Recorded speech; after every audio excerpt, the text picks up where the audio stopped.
माननीय बाचस्पति महोदय जो उक्ति रखिंट हास्यास्पद विधानसभा हूँ विरोधी दलकर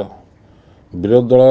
जदि कौन से प्रसंग उठेबे और माननीय बाचस्पति सुचारू रूपे गृह को परिचालना न करेंगे ताले अनुरूप भाव में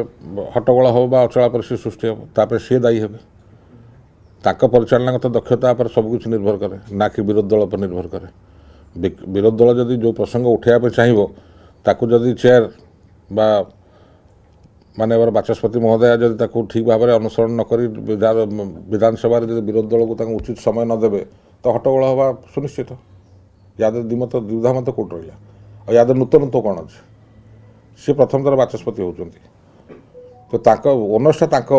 विरोधी दल पर नुह तेणुक जो कथा मुझे कहली हास्यास्पद बोली ये कहली कि सी कि भाव में गृहर मालिक से गृह को कि भाव चलेंगे निर्भर करे। आपन गोटे गाड़ी दि जाव आपड़ जब गाड़ी ठीक से चल नहीं पारे गाड़ी एक्सीडेंट हो आपड़ कहे गाड़ी दोष आप बाचस्पति अच्छा आप विरोधी दल कम कौन विधानसभा विरोधी दल विभिन्न प्रसंग को आणव आ समय निर्धारण करा दायित्व हूँ माननीय बाचस्पति महोदय सी जो ठीक परिचालना न करेंगे विरोधी दल को कंठरोध करने चेष्टा करेंगे सरकार दल को बेसी प्राधान्य देवे इश्यू गुड़ा लुचाइवा चाहिए ताल हट्टगोल हवा स्वाभाविक गोटे स्वाभाविक प्रक्रिया। गणतंत्र में आप विरोधी दल स्वर को कंठरोध करेंगे ना तो केमी परिचालना करेंगे से विरोधी दल पर नुह ताक निर्भर कर कि भाव में चलेंगे।